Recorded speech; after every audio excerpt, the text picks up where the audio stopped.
사람은 누구나 삶의 어느 시점에서 재정적 어려움을 경험합니다. 갑작스러운 지출, 예상치 못한 위기, 직장의 불안정, 건강 문제로 인한 비용, 삶은 늘 재정 문제와 연결되어 있습니다.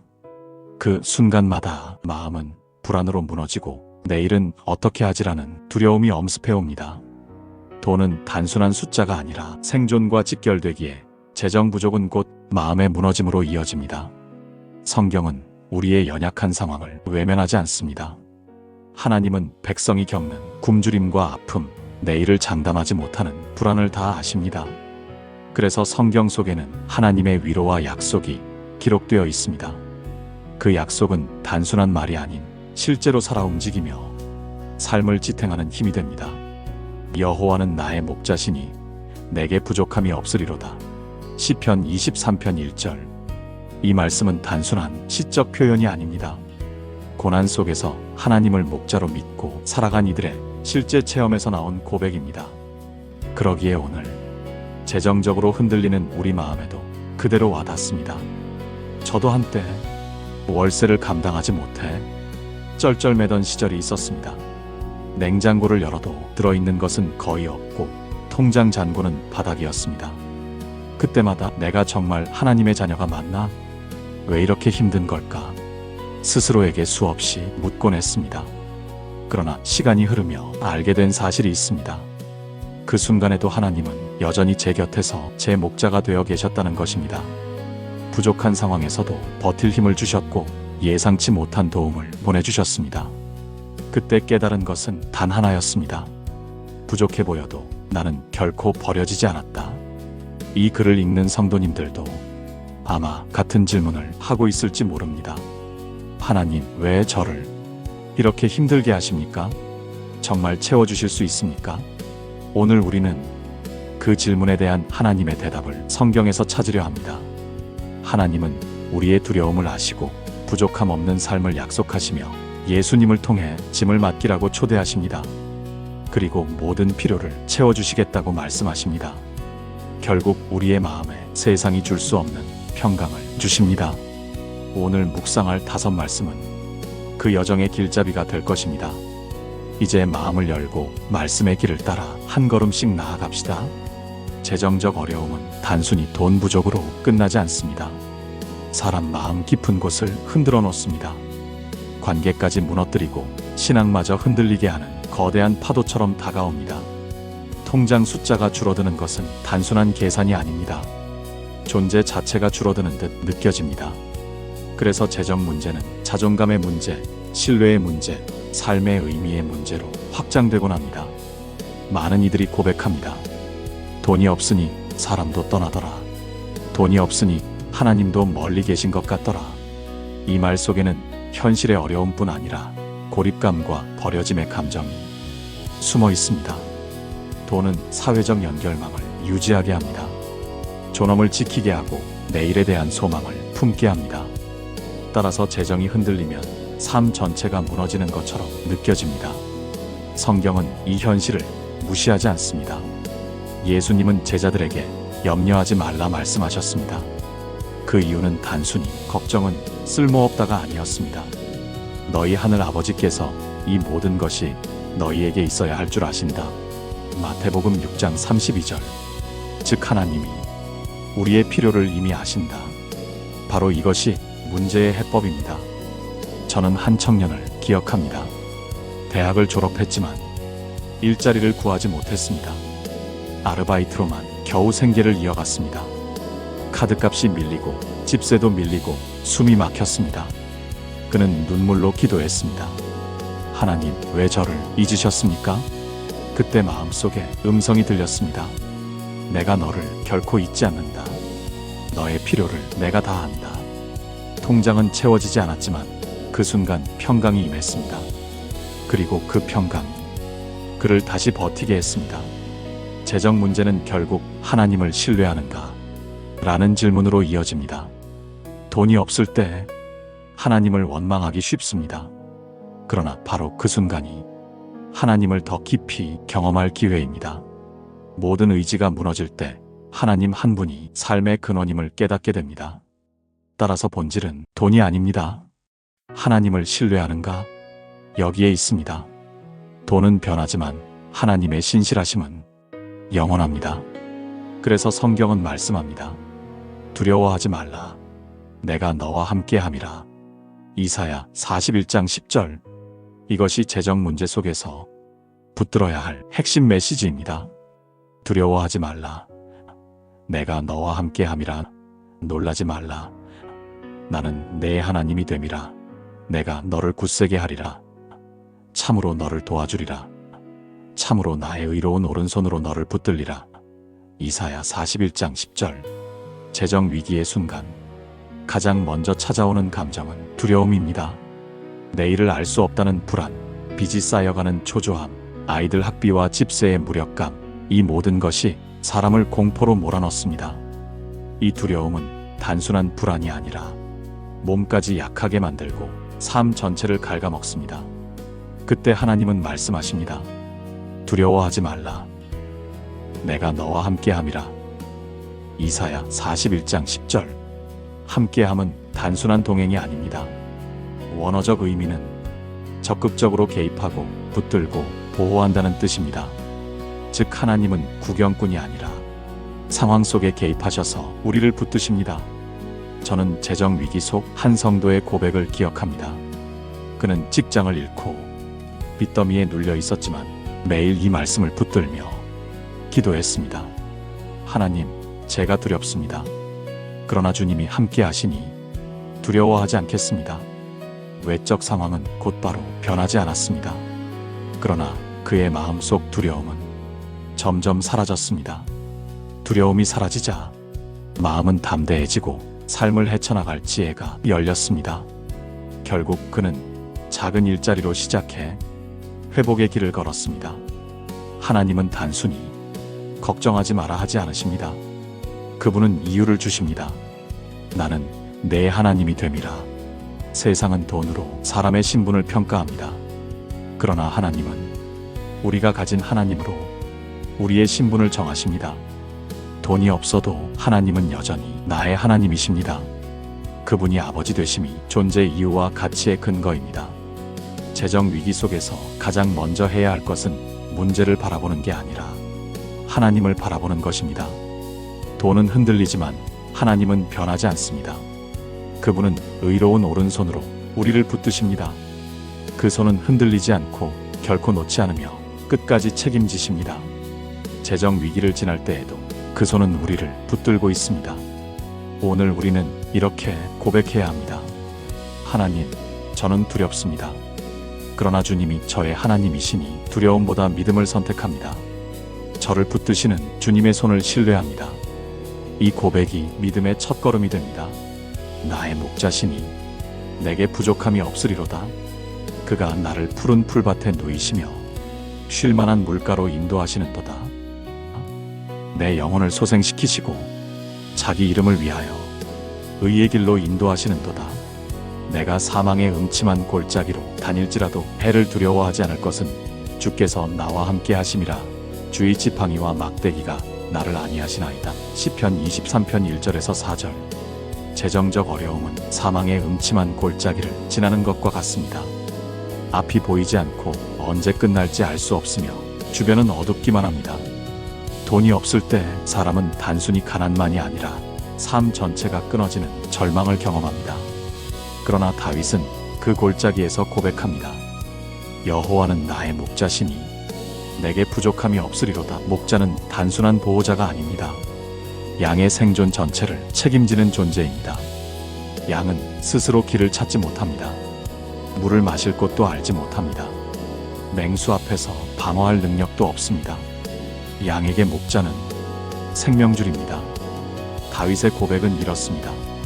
나는 아무것도 못하지만 목자 되신 하나님이 계시기에 결코 부족하지 않다. 재정 부족 앞에서 우리는 없다라는 단어를 붙잡습니다. 없다, 모자라다, 부족하다. 그러나 성경은 전혀 다른 선언을 합니다. 부족함이 없다. 이것은 현실을 부정하는 말이 아닙니다. 현실은 비어 있어도 하나님 안에서 채움의 근거를 찾는 믿음의 선언입니다. 눈은 통장을 보고 없다라 말하지만 영혼은 하나님을 보고 충분하다라 고백합니다. 저는 한 성도의 간증을 기억합니다. 그는 생활비가 바닥나 더는 버틸 수 없을 때 이 말씀을 붙들었습니다. 하나님, 눈에는 부족한 뿐입니다. 그러나 말씀에 부족함이 없다 하셨으니 그 고백으로 살아가겠습니다. 그는 다음 날 예상치 못한 도움으로 필요한 생활비가 채워졌습니다. 그의 고백은 우연이 아니라 목자 되신 하나님이 실제 책임지신 증거였습니다. 우리가 골짜기를 지나도 목자 되신 하나님은 함께 하십니다. 그분은 지팡이로 인도하시고 막대기로 지켜내십니다. 길은 혼자가 아닙니다. 하나님이 함께 하시기에 어둠 속에서도 우리는 평안을 선택할 수 있습니다. 오늘 우리의 고백이 이렇기를 바랍니다. 주님, 삶이 어둡습니다. 그러나 주께서 목자 되시니 부족함이 없습니다. 골짜기를 걸어도 주께서 함께 하시니 저는 두렵지 않습니다. 이 고백이 길을 밝히는 등불이 됩니다. 수고하고 무거운 짐진 자들아, 다 내게로 오라. 내가 너희를 쉬게 하리라. 나는 마음이 온유하고 겸손하니 나의 멍에를 메고 내게 배우라. 그리하면 너희 마음이 쉼을 얻으리니 이는 내 멍에는 쉽고 내 짐은 가벼움이라 하시니라. 마태복음 11장 28에서 30절. 재정적 어려움 속에서 우리는 짐을 집니다. 그 짐은 단순히 돈 문제가 아닙니다. 책임감, 가족에 대한 미안함, 사회적 비교에서 오는 수치심까지 포괄합니다. 사람들은 이 짐을 스스로 해결하려 했습니다. 그러나 짐은 더 무거워지고 결국 우리를 짓눌러 버립니다. 예수님은 그 짐진 자들을 초청하십니다. 다 내게로 오라. 이 말씀은 단순한 위로가 아닙니다. 당시 멍에는 짐승에게 씌우는 무거운 도구였습니다. 예수님은 말씀하십니다. 내 멍에는 쉽고 내 짐은 가볍다. 즉, 우리의 무게는 내 힘으로 지는 것이 아니라 예수님과 함께 멍에를 매는 데 있습니다. 저는 빚에 눌린 한 가정을 기억합니다. 남편은 일을 두세 개씩 하며 지쳐 있었고 아내는 아이들을 돌보며 우울증에 시달렸습니다. 그러나 그들은 예배 중 말씀을 붙들고 기도하기 시작했습니다. 상황은 즉시 해결되지 않았습니다.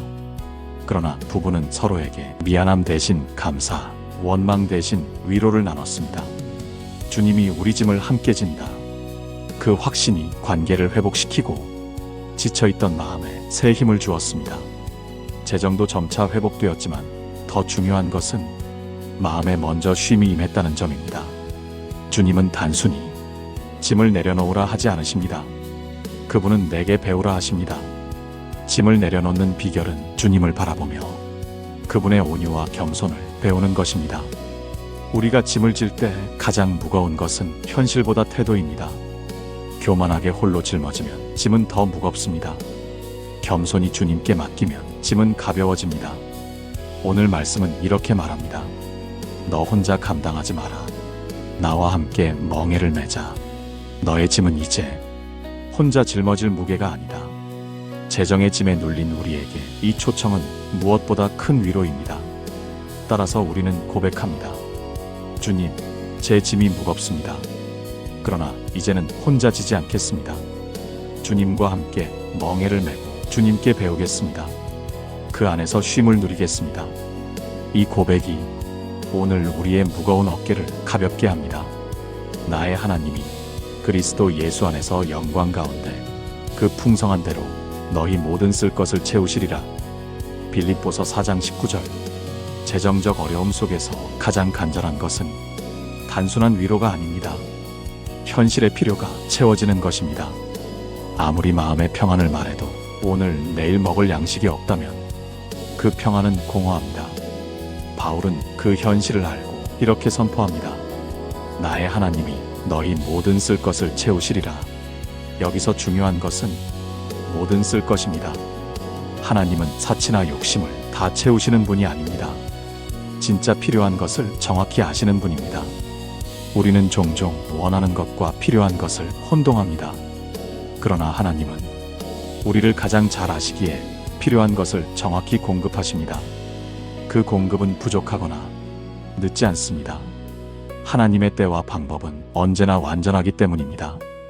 저는 선교지의 한 가정을 기억합니다. 그들은 후원이 끊겨 생활비가 전혀 없었습니다.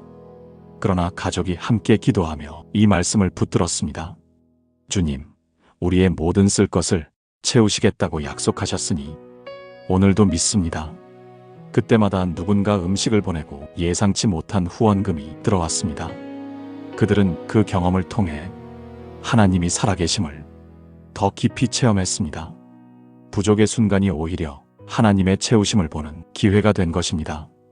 본문의 또 다른 핵심은 그리스도 예수 안에서 영광 가운데라는 표현입니다. 하나님의 공급은 단순히 돈이나 물질에만 국한되지 않습니다.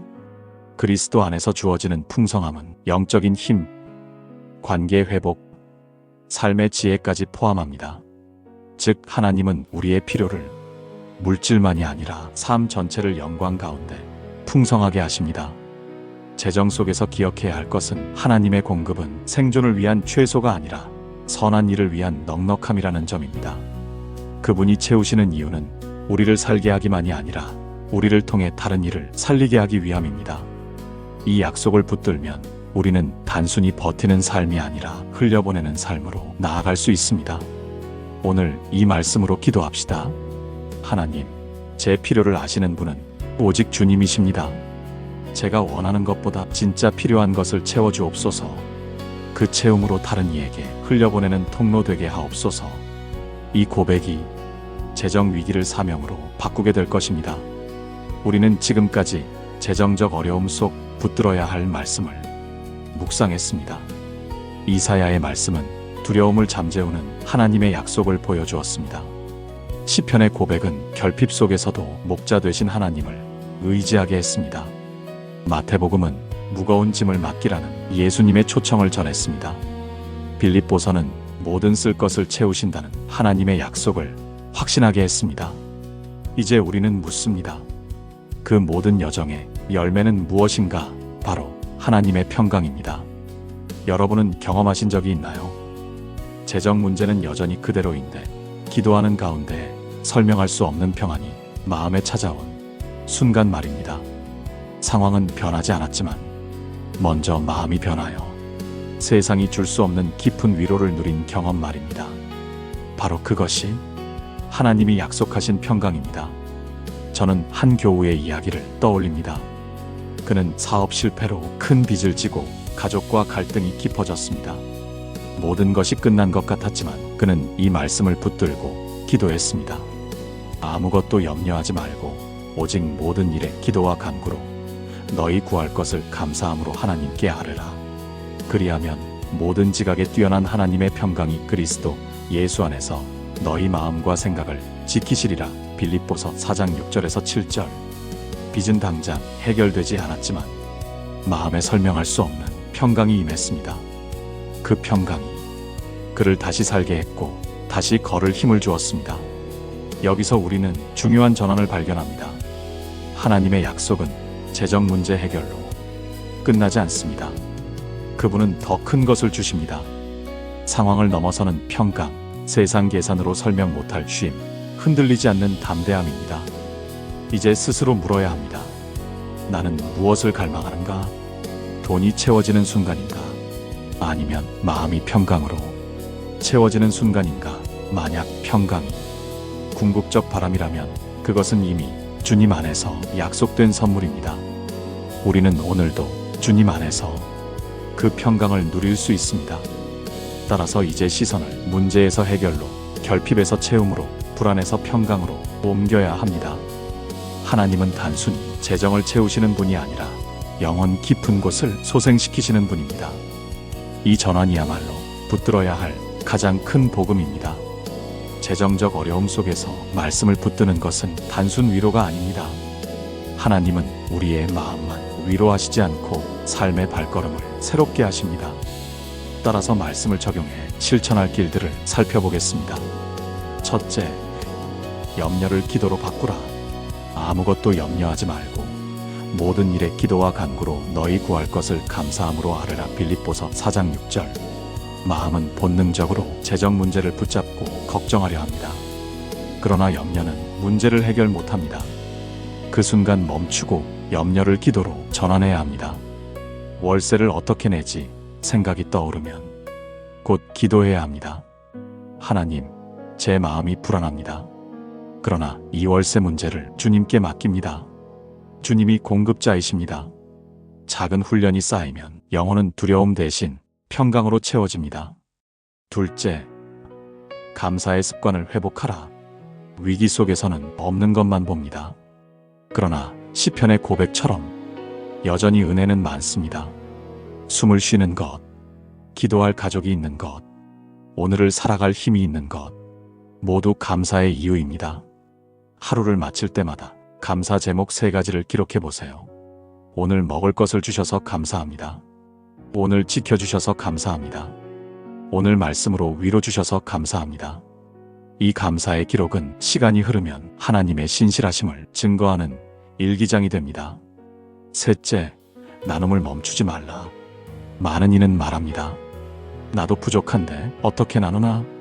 그러나 빌립보 교회는 부족 속에서도 나누었고 바울은 이렇게 약속합니다. 나의 하나님이 그리스도 예수 안에서 영광 가운데 그 풍성한 대로 너희 모든 쓸 것을 채우시리라. 빌립보서 4장 19절. 나눔은 반드시 돈이 아닙니다. 작은 음식, 위로의 말, 함께 기도하는 마음, 이 모든 것이 나눔입니다. 나눌 때 우리는 여전히 하나님의 통로임을 확인합니다. 저는 한 성도를 기억합니다. 그는 힘든 상황에도 작은 과자를 사서 아이들에게 나누었습니다. 그는 말했습니다. 저도 힘들지만 나누는 순간 하나님이 제 마음을 더 부유하게 만드십니다. 그 고백은 재정적 풍요보다 더 귀한 진리를 담고 있었습니다. 하나님은 흘려보내는 자를 버려두지 않으십니다. 결국 적용은 이렇게 정리됩니다. 염려를 기도로, 부족을 감사로, 결핍을 나눔으로 바꾸는 것, 이것은 단순 행동이 아니라 신앙을 구체적으로 살아내는 길입니다. 이 길은 반드시 우리에게 평강과 회복을 가져옵니다. 지금까지 재정적 어려움 속에서 붙들어야 할 5구절을 따라 믿음의 여정을 걸었습니다. 처음, 하나님은 두려움에 떠는 우리에게 두려워하지 말라. 내가 너와 함께함이라 말씀하시며 두려움의 뿌리를 뽑아내셨습니다. 그 다음 시편의 고백은 여호와는 나의 목자시니 부족함이 없다 라는 선언으로 결핍 속에서도 영적 풍요를 경험하게 했습니다. 마태복음은 수고하고 무거운 짐진 자들아 다 내게로 오라 라는 초청으로 예수님 안에서 쉼을 주셨습니다. 빌립보서는 나의 하나님이 너희 모든 쓸 것을 채우시리라 라는 약속으로 하나님의 공급을 확신하게 했습니다. 그리고 마지막으로 아무것도 염려하지 말라. 하나님의 평강이 너희를 지키시리라 말씀하셨습니다. 이 5 말씀은 단순한 성경 공부가 아니라 우리 삶의 여정이었습니다. 두려움에서 평강으로, 결핍에서 채움으로, 고립에서 동행으로 우리를 옮겨놓는 길이었습니다. 하나님은 지갑만 채우시는 분이 아니라 마음과 영혼을 새롭게 하시는 분입니다. 재정적 위기는 고통스럽지만 그 속에서 하나님의 손길을 더 가까이 체험할 수 있습니다. 마침내 우리는 고백합니다. 상황은 흔들려도 하나님은 흔들리지 않는다. 오늘 이 말씀을 마무리하며 우리 마음에 단 하나의 고백을 남기기를 바랍니다. 삶이 흔들릴 때마다, 돈이 부족할 때마다, 미래가 불투명할 때마다 이 고백을 붙들며 다시 일어나야 합니다. 사랑과 은혜가 풍성하신 하나님 아버지, 오늘도 말씀으로 저희를 붙들어 주시니 감사합니다. 재정적 어려움 속에서도 저희를 잊지 않으시고 두려움 가운데서 함께 하시며 부족함 없는 목자 되심을 다시 확인하게 하심에 감사드립니다. 주님, 가진 것은 미약하고 상황은 불안정하지만 주님이 저희의 필요를 아신다는 사실 하나로 위로와 소망을 얻습니다. 감사합니다, 주님. 그러나 주님, 저희 마음을 고백합니다. 돈이 부족할 때마다 주님을 의심했습니다. 다른 사람과 비교하며 원망했습니다. 스스로를 무가치하게 여기기도 했습니다. 주님, 저희의 믿음 없음과 불평을 용서해 주옵소서. 마음을 새롭게 하셔서 다시 주님을 의지하게 하옵소서. 아버지, 지금도 무거운 짐을 진 이들을 기억합니다. 밀린 생활비, 자녀 학비, 빚 때문에 밤잠을 설치는 성도들을 붙들어 주옵소서. 그들이 주님의 초청에 응답해 짐을 주님께 맡기게 하옵소서. 모든 쓸 것을 풍성히 채우시는 하나님을 경험하게 하옵소서. 특히 상황은 그대로여도 마음에 먼저 하나님의 평강이 임하게 하옵소서. 세상이 줄 수 없는 쉼과 담대함을 주시옵소서. 주님, 이제 결단합니다. 더 이상 염려에 매이지 않고 모든 염려를 기도로 바꾸겠습니다. 부족 속에서도 감사하며 작은 것이라도 나누는 삶을 멈추지 않겠습니다. 재정 회복을 넘어 주님 안에서 평강을 누리는 길을 선택하겠습니다. 주님, 우리의 고백을 받으시고 믿음의 길로 인도하여 주옵소서. 예수 그리스도의 이름으로 기도드립니다. 아멘. 사람은 누구나 삶의 어느 시점에서 재정적 어려움을 경험합니다. 갑작스러운 지출, 예상치 못한 위기, 직장의 불안정, 건강 문제로 인한 비용, 삶은 늘 재정 문제와 연결되어 있습니다. 그 순간마다 마음은 불안으로 무너지고 내일은 어떻게 하지라는 두려움이 엄습해옵니다. 돈은 단순한 숫자가 아니라 생존과 직결되기에 재정 부족은 곧 마음의 무너짐으로 이어집니다. 성경은 우리의 연약한 상황을 외면하지 않습니다. 하나님은 백성이 겪는 굶주림과 아픔, 내일을 장담하지 못하는 불안을 다 아십니다. 그래서 성경 속에는 하나님의 위로와 약속이 기록되어 있습니다. 그 약속은 단순한 말이 아닌 실제로 살아 움직이며 삶을 지탱하는 힘이 됩니다. 여호와는 나의 목자시니 내게 부족함이 없으리로다. 시편 23편 1절. 이 말씀은 단순한 시적 표현이 아닙니다. 고난 속에서 하나님을 목자로 믿고 살아간 이들의 실제 체험에서 나온 고백입니다. 그러기에 오늘 재정적으로 흔들리는 우리 마음에도 그대로 와닿습니다. 저도 한때 월세를 감당하지 못해 쩔쩔매던 시절이 있었습니다. 냉장고를 열어도 들어있는 것은 거의 없고 통장 잔고는 바닥이었습니다. 그때마다 내가 정말 하나님의 자녀가 맞나? 왜 이렇게 힘든 걸까? 스스로에게 수없이 묻곤 했습니다. 그러나 시간이 흐르며 알게 된 사실이 있습니다. 그 순간에도 하나님은 여전히 제 곁에서 제 목자가 되어 계셨다는 것입니다. 부족한 상황에서도 버틸 힘을 주셨고 예상치 못한 도움을 보내주셨습니다. 그때 깨달은 것은 단 하나였습니다. 부족해 보여도 나는 결코 버려지지 않았다. 이 글을 읽는 성도님들도 아마 같은 질문을 하고 있을지 모릅니다. 하나님, 왜 저를 이렇게 힘들게 하십니까? 정말 채워주실 수 있습니까? 오늘 우리는 그 질문에 대한 하나님의 대답을 성경에서 찾으려 합니다. 하나님은 우리의 두려움을 아시고 부족함 없는 삶을 약속하시며 예수님을 통해 짐을 맡기라고 초대하십니다. 그리고 모든 필요를 채워주시겠다고 말씀하십니다. 결국 우리의 마음에 세상이 줄 수 없는 평강을 주십니다. 오늘 묵상할 5 말씀은 그 여정의 길잡이가 될 것입니다. 이제 마음을 열고 말씀의 길을 따라 한 걸음씩 나아갑시다. 재정적 어려움은 단순히 돈 부족으로 끝나지 않습니다. 사람 마음 깊은 곳을 흔들어 놓습니다. 관계까지 무너뜨리고 신앙마저 흔들리게 하는 거대한 파도처럼 다가옵니다. 통장 숫자가 줄어드는 것은 단순한 계산이 아닙니다. 존재 자체가 줄어드는 듯 느껴집니다. 그래서 재정 문제는 자존감의 문제, 신뢰의 문제, 삶의 의미의 문제로 확장되곤 합니다. 많은 이들이 고백합니다. 돈이 없으니 사람도 떠나더라. 돈이 없으니 하나님도 멀리 계신 것 같더라. 이 말 속에는 현실의 어려움뿐 아니라 고립감과 버려짐의 감정이 숨어 있습니다. 돈은 사회적 연결망을 유지하게 합니다. 존엄을 지키게 하고 내일에 대한 소망을 품게 합니다. 따라서 재정이 흔들리면 삶 전체가 무너지는 것처럼 느껴집니다. 성경은 이 현실을 무시하지 않습니다. 예수님은 제자들에게 염려하지 말라 말씀하셨습니다. 그 이유는 단순히 걱정은 쓸모없다가 아니었습니다.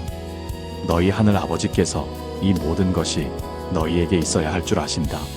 마태복음 6장 32절. 즉 하나님이 우리의 필요를 이미 아신다. 바로 이것이 문제의 해법입니다. 저는 한 청년을 기억합니다. 대학을 졸업했지만 일자리를 구하지 못했습니다. 아르바이트로만 겨우 생계를 이어갔습니다. 카드값이 밀리고 집세도 밀리고 숨이 막혔습니다. 그는 눈물로 기도했습니다. 하나님, 왜 저를 잊으셨습니까? 그때 마음속에 음성이 들렸습니다. 내가 너를 결코 잊지 않는다. 너의 필요를 내가 다 안다. 통장은 채워지지 않았지만 그 순간 평강이 임했습니다. 그리고 그 평강이 그를 다시 버티게 했습니다. 재정 문제는 결국 하나님을 신뢰하는가? 라는 질문으로 이어집니다. 돈이 없을 때 하나님을 원망하기 쉽습니다. 그러나 바로 그 순간이 하나님을 더 깊이 경험할 기회입니다. 모든 의지가 무너질 때 하나님 한 분이 삶의 근원임을 깨닫게 됩니다. 따라서 본질은 돈이 아닙니다. 하나님을 신뢰하는가? 여기에 있습니다. 돈은 변하지만 하나님의 신실하심은 영원합니다. 그래서 성경은 말씀합니다. 두려워하지 말라. 내가 너와 함께함이라. 이사야 41장 10절. 이것이 재정 문제 속에서 붙들어야 할 핵심 메시지입니다. 두려워하지 말라. 내가 너와 함께함이라. 놀라지 말라. 나는 내 하나님이 됨이라. 내가 너를 굳세게 하리라. 참으로 너를 도와주리라. 참으로 나의 의로운 오른손으로 너를 붙들리라. 이사야 41장 10절. 재정 위기의 순간 가장 먼저 찾아오는 감정은 두려움입니다. 내일을 알 수 없다는 불안, 빚이 쌓여가는 초조함, 아이들 학비와 집세의 무력감, 이 모든 것이 사람을 공포로 몰아넣습니다. 이 두려움은 단순한 불안이 아니라 몸까지 약하게 만들고 삶 전체를 갉아먹습니다. 그때 하나님은 말씀하십니다. 두려워하지 말라.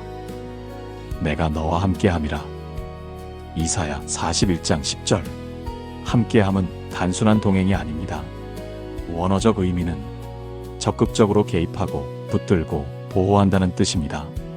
즉 하나님은 구경꾼이 아니라 상황 속에 개입하셔서 우리를 붙드십니다.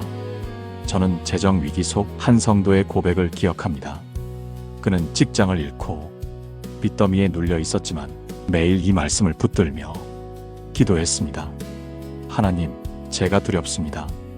그러나 주님이 함께 하시니 두려워하지 않겠습니다. 외적 상황은 곧바로 변하지 않았습니다. 그러나 그의 마음속 두려움은 점점 사라졌습니다. 두려움이 사라지자 마음은 담대해지고 삶을 헤쳐나갈 지혜가 열렸습니다. 결국 그는 작은 일자리로 시작해 회복의 길을 걸었습니다. 하나님은 단순히 걱정하지 마라 하지 않으십니다. 그분은 이유를 주십니다. 나는 내 하나님이 됨이라. 세상은 돈으로 사람의 신분을 평가합니다. 그러나 하나님은 우리가 가진 하나님으로 우리의 신분을 정하십니다. 돈이 없어도 하나님은 여전히 나의 하나님이십니다. 그분이 아버지 되심이 존재 이유와 가치의 근거입니다. 재정 위기 속에서 가장 먼저 해야 할 것은 문제를 바라보는 게 아니라 하나님을 바라보는 것입니다. 돈은 흔들리지만 하나님은 변하지 않습니다. 그분은 의로운 오른손으로 우리를 붙드십니다. 그 손은 흔들리지 않고 결코 놓지 않으며 끝까지 책임지십니다. 재정 위기를 지날 때에도 그 손은 우리를 붙들고 있습니다. 오늘 우리는 이렇게 고백해야 합니다. 하나님, 저는 두렵습니다. 그러나 주님이 저의 하나님이시니 두려움보다 믿음을 선택합니다. 저를 붙드시는 주님의 손을 신뢰합니다. 이 고백이 믿음의 첫걸음이 됩니다. 나의 목자시니 내게 부족함이 없으리로다. 그가 나를 푸른 풀밭에 누이시며 쉴만한 물가로 인도하시는도다. 내 영혼을 소생시키시고 자기 이름을 위하여 의의 길로 인도하시는도다. 내가 사망의 음침한 골짜기로 다닐지라도 해를 두려워하지 않을 것은 주께서 나와 함께 하심이라. 주의 지팡이와 막대기가 나를 안위하시나이다. 시편 23편 1절에서 4절. 재정적 어려움은 사망의 음침한 골짜기를 지나는 것과 같습니다. 앞이 보이지 않고 언제 끝날지 알 수 없으며 주변은 어둡기만 합니다. 돈이 없을 때 사람은 단순히 가난만이 아니라 삶 전체가 끊어지는 절망을 경험합니다. 그러나 다윗은 그 골짜기에서 고백합니다. 여호와는 나의 목자시니 내게 부족함이 없으리로다. 목자는 단순한 보호자가 아닙니다. 양의 생존 전체를 책임지는 존재입니다. 양은 스스로 길을 찾지 못합니다. 물을 마실 곳도 알지 못합니다. 맹수 앞에서 방어할 능력도 없습니다. 양에게 목자는 생명줄입니다. 다윗의 고백은 이렇습니다. 나는 아무것도 못하지만 목자 되신 하나님이 계시기에 결코 부족하지 않다. 재정 부족 앞에서 우리는 없다라는 단어를 붙잡습니다. 없다, 모자라다, 부족하다. 그러나 성경은 전혀 다른 선언을 합니다. 부족함이 없다. 이것은 현실을 부정하는 말이 아닙니다. 현실은 비어 있어도 하나님 안에서 채움의 근거를 찾는 믿음의 선언입니다. 눈은 통장을 보고 없다라 말하지만 영혼은 하나님을 보고 충분하다라 고백합니다. 저는 한 성도의 간증을 기억합니다. 그는 생활비가 바닥나 더는 버틸 수 없을 때 이 말씀을 붙들었습니다. 하나님, 눈에는 부족한 뿐입니다. 그러나 말씀에 부족함이 없다 하셨으니 그 고백으로 살아가겠습니다. 그는 다음날 예상치 못한 도움으로 필요한 생활비가 채워졌습니다. 그의 고백은 우연이 아니라 목자 되신 하나님이 실제 책임지신 증거였습니다. 우리가 골짜기를 지나도 목자 되신 하나님은 함께 하십니다. 그분은 지팡이로 인도하시고 막대기로 지켜내십니다. 길은 혼자가 아닙니다. 하나님이 함께 하시기에 어둠 속에서도 우리는 평안을 선택할 수 있습니다. 오늘 우리의 고백이 이렇기를 바랍니다. 주님, 삶이 어둡습니다. 그러나 주께서 목자 되시니 부족함이 없습니다. 골짜기를 걸어도 주께서 함께 하시니 저는 두렵지 않습니다. 이 고백이 길을 밝히는 등불이 됩니다. 수고하고 무거운 짐진 자들아, 다 내게로 오라. 내가 너희를 쉬게 하리라. 나는 마음이 온유하고 겸손하니 나의 멍에를 메고 내게 배우라. 그리하면 너희 마음이 쉼을 얻으리니 이는 내 멍에는 쉽고 내 짐은 가벼움이라 하시니라. 마태복음 11장 28에서 30절. 재정적 어려움 속에서 우리는 짐을 집니다. 그 짐은 단순히 돈 문제가 아닙니다. 책임감, 가족에 대한 미안함, 사회적 비교에서 오는 수치심까지 포괄합니다. 사람들은 이 짐을 스스로 해결하려 했습니다. 그러나 짐은 더 무거워지고 결국 우리를 짓눌러 버립니다. 예수님은 그 짐진 자들을 초청하십니다. 다 내게로 오라. 이 말씀은 단순한 위로가 아닙니다. 당시 멍에는 짐승에게 씌우는 무거운 도구였습니다. 예수님은 말씀하십니다. 내 멍에는 쉽고 내 짐은 가볍다. 즉, 우리의 무게는 내 힘으로 지는 것이 아니라 예수님과 함께 멍에를 매는 데 있습니다. 저는 빚에 눌린 한 가정을 기억합니다. 남편은 일을 두세 개씩 하며 지쳐 있었고 아내는 아이들을 돌보며 우울증에 시달렸습니다. 그러나 그들은 예배 중 말씀을 붙들고 기도하기 시작했습니다. 상황은 즉시 해결되지 않았습니다. 그러나 부부는 서로에게 미안함 대신 감사, 원망 대신 위로를 나눴습니다. 주님이 우리 짐을 함께 진다. 그 확신이 관계를 회복시키고 지쳐있던 마음에 새 힘을 주었습니다. 재정도 점차 회복되었지만 더 중요한 것은 마음에 먼저 쉼이 임했다는 점입니다. 주님은 단순히 짐을 내려놓으라 하지 않으십니다. 그분은 내게 배우라 하십니다. 짐을 내려놓는 비결은 주님을 바라보며 그분의 온유와 겸손을 배우는 것입니다. 우리가 짐을 질 때 가장 무거운 것은 현실보다 태도입니다. 교만하게 홀로 짊어지면 짐은 더 무겁습니다. 겸손히 주님께 맡기면 짐은 가벼워집니다. 오늘 말씀은 이렇게 말합니다. 너 혼자 감당하지 마라. 나와 함께 멍에를 매자. 너의 짐은 이제 혼자 짊어질 무게가 아니다. 재정의 짐에 눌린 우리에게 이 초청은 무엇보다 큰 위로입니다. 따라서 우리는 고백합니다. 주님, 제 짐이 무겁습니다. 그러나 이제는 혼자 지지 않겠습니다. 주님과 함께 멍에를 메고 주님께 배우겠습니다. 그 안에서 쉼을 누리겠습니다. 이 고백이 오늘 우리의 무거운 어깨를 가볍게 합니다. 나의 하나님이 그리스도 예수 안에서 영광 가운데 그 풍성한 대로 너희 모든 쓸 것을 채우시리라. 빌립보서 4장 19절. 재정적 어려움 속에서 가장 간절한 것은 단순한 위로가 아닙니다. 현실의 필요가 채워지는 것입니다.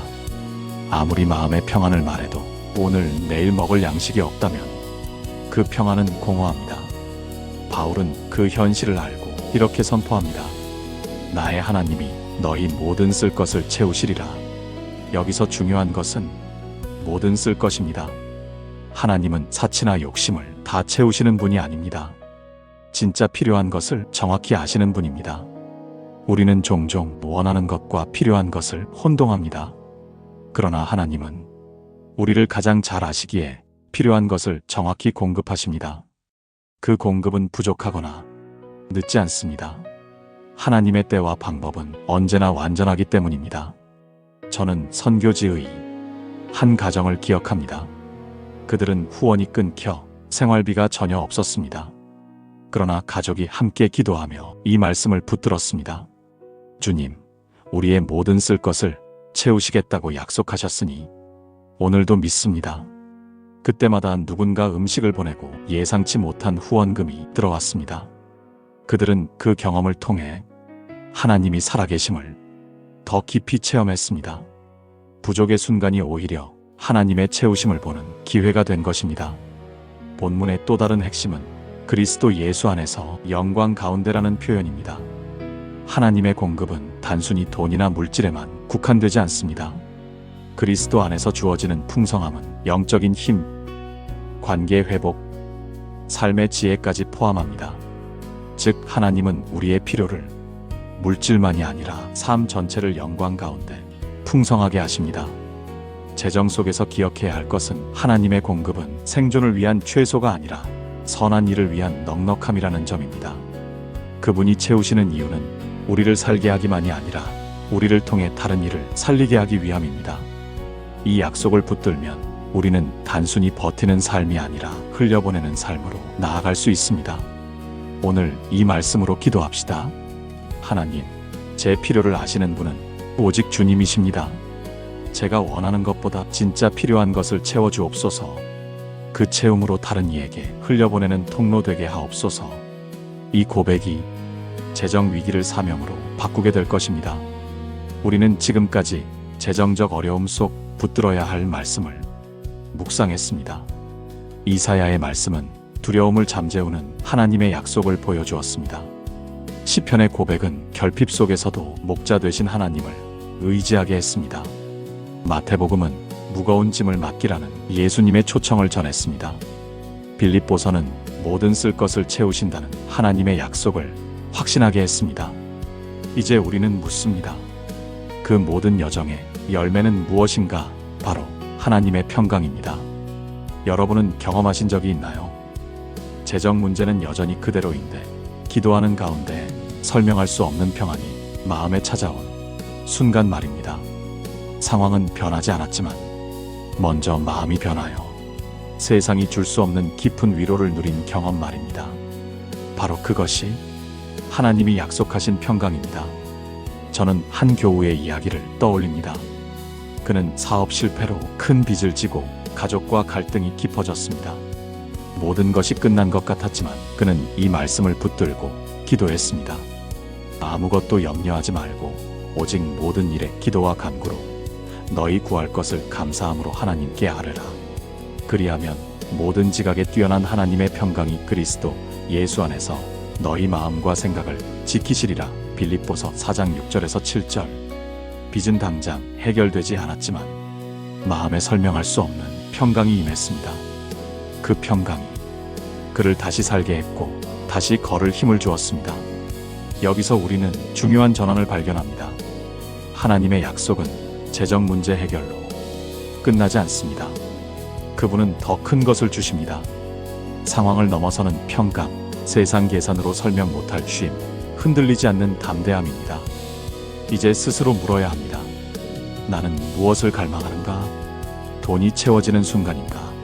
아니면 마음이 평강으로 채워지는 순간인가? 만약 평강이 궁극적 바람이라면 그것은 이미 주님 안에서 약속된 선물입니다. 우리는 오늘도 주님 안에서 그 평강을 누릴 수 있습니다. 따라서 이제 시선을 문제에서 해결로, 결핍에서 채움으로, 불안에서 평강으로 옮겨야 합니다. 하나님은 단순히 재정을 채우시는 분이 아니라 영혼 깊은 곳을 소생시키시는 분입니다. 이 전환이야말로 붙들어야 할 가장 큰 복음입니다. 재정적 어려움 속에서 말씀을 붙드는 것은 단순 위로가 아닙니다. 하나님은 우리의 마음만 위로하시지 않고 삶의 발걸음을 새롭게 하십니다. 따라서 말씀을 적용해 실천할 길들을 살펴보겠습니다. 첫째, 염려를 기도로 바꾸라. 아무것도 염려하지 말고 모든 일에 기도와 간구로 너희 구할 것을 감사함으로 아뢰라. 빌립보서 4장 6절. 마음은 본능적으로 재정 문제를 붙잡고 걱정하려 합니다. 그러나 염려는 문제를 해결 못합니다. 그 순간 멈추고 염려를 기도로 전환해야 합니다. 월세를 어떻게 내지 생각이 떠오르면 곧 기도해야 합니다. 하나님, 제 마음이 불안합니다. 그러나 이 월세 문제를 주님께 맡깁니다. 주님이 공급자이십니다. 작은 훈련이 쌓이면 영혼은 두려움 대신 평강으로 채워집니다. 둘째, 감사의 습관을 회복하라. 위기 속에서는 없는 것만 봅니다.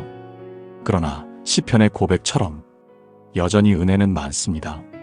숨을 쉬는 것, 기도할 가족이 있는 것, 오늘을 살아갈 힘이 있는 것, 모두 감사의 이유입니다. 하루를 마칠 때마다 감사 제목 3가지를 기록해 보세요. 오늘 먹을 것을 주셔서 감사합니다. 오늘 지켜주셔서 감사합니다. 오늘 말씀으로 위로 주셔서 감사합니다. 이 감사의 기록은 시간이 흐르면 하나님의 신실하심을 증거하는 일기장이 됩니다. 셋째, 나눔을 멈추지 말라. 많은 이는 말합니다. 나도 부족한데 어떻게 나누나? 그러나 빌립보 교회는 부족 속에서도 나누었고 바울은 이렇게 약속합니다. 나의 하나님이 그리스도 예수 안에서 영광 가운데 그 풍성한 대로 너희 모든 쓸 것을 채우시리라. 빌립보서 4장 19절. 나눔은 반드시 돈이 아닙니다. 작은 음식, 위로의 말, 함께 기도하는 마음, 이 모든 것이 나눔입니다. 나눌 때 우리는 여전히 하나님의 통로임을 확인합니다. 저는 한 성도를 기억합니다. 그는 힘든 상황에도 작은 과자를 사서 아이들에게 나누었습니다. 그는 말했습니다. 저도 힘들지만 나누는 순간 하나님이 제 마음을 더 부유하게 만드십니다. 그 고백은 재정적 풍요보다 더 귀한 진리를 담고 있었습니다. 하나님은 흘려보내는 자를 버려두지 않으십니다. 결국 적용은 이렇게 정리됩니다. 염려를 기도로, 부족을 감사로, 결핍을 나눔으로 바꾸는 것, 이것은 단순 행동이 아니라 신앙을 구체적으로 살아내는 길입니다. 이 길은 반드시 우리에게 평강과 회복을 가져옵니다. 지금까지 재정적 어려움 속에서 붙들어야 할 5구절을 따라 믿음의 여정을 걸었습니다. 처음, 하나님은 두려움에 떠는 우리에게 두려워하지 말라. 내가 너와 함께함이라 말씀하시며 두려움의 뿌리를 뽑아내셨습니다. 그 다음 시편의 고백은 여호와는 나의 목자시니 부족함이 없다 라는 선언으로 결핍 속에서도 영적 풍요를 경험하게 했습니다. 마태복음은 수고하고 무거운 짐진 자들아 다 내게로 오라 라는 초청으로 예수님 안에서 쉼을 주셨습니다. 빌립보서는 나의 하나님이 너희 모든 쓸 것을 채우시리라 라는 약속으로 하나님의 공급을 확신하게 했습니다. 그리고 마지막으로 아무것도 염려하지 말라. 하나님의 평강이 너희를 지키시리라 말씀하셨습니다. 이 5 말씀은 단순한 성경 공부가 아니라 우리 삶의 여정이었습니다. 두려움에서 평강으로, 결핍에서 채움으로, 고립에서 동행으로 우리를 옮겨놓는 길이었습니다. 하나님은 지갑만 채우시는 분이 아니라 마음과 영혼을 새롭게 하시는 분입니다. 재정적 위기는 고통스럽지만 그 속에서 하나님의 손길을 더 가까이 체험할 수 있습니다. 마침내 우리는 고백합니다. 상황은 흔들려도 하나님은 흔들리지 않는다. 오늘 이 말씀을 마무리하며 우리 마음에 단 하나의 고백을 남기기를 바랍니다. 삶이 흔들릴 때마다, 돈이 부족할 때마다, 미래가 불투명할 때마다 이 고백을 붙들며 다시 일어나야 합니다. 사랑과 은혜가 풍성하신 하나님 아버지, 오늘도 말씀으로 저희를 붙들어 주시니 감사합니다. 재정적 어려움 속에서도 저희를 잊지 않으시고 두려움 가운데서 함께 하시며 부족함 없는 목자 되심을 다시 확인하게 하심에 감사드립니다. 주님, 가진 것은 미약하고 상황은 불안정하지만 주님이 저희의 필요를 아신다는 사실 하나로 위로와 소망을 얻습니다. 감사합니다. 주님. 그러나 주님, 저희 마음을 고백합니다. 돈이 부족할 때마다 주님을 의심했습니다. 다른 사람과 비교하며 원망했습니다. 스스로를 무가치하게 여기기도 했습니다. 주님, 저희의 믿음 없음과 불평을 용서해 주옵소서. 마음을 새롭게 하셔서 다시 주님을 의지하게 하옵소서. 아버지, 지금도 무거운 짐을 진 이들을 기억합니다. 밀린 생활비, 자녀 학비, 빚 때문에 밤잠을 설치는 성도들을 붙들어 주옵소서.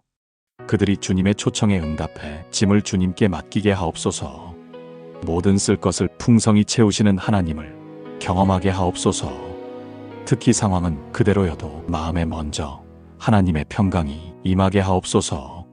세상이 줄 수 없는 쉼과 담대함을 주시옵소서. 주님, 이제 결단합니다. 더 이상 염려에 매이지 않고 모든 염려를 기도로 바꾸겠습니다. 부족 속에서도 감사하며 작은 것이라도 나누는 삶을 멈추지 않겠습니다. 재정 회복을 넘어 주님 안에서 평강을 누리는 길을 선택하겠습니다. 주님, 우리의 고백을 받으시고 믿음의 길로 인도하여 주옵소서. 예수 그리스도의 이름으로 기도드립니다. 아멘. 주님, 이 영상이 말씀을 갈급해하는 영혼들에게 위로와 평강의 통로가 되게 하소서. 오늘 영상이 은혜가 되셨다면 구독과 좋아요로 함께 나누어 주세요.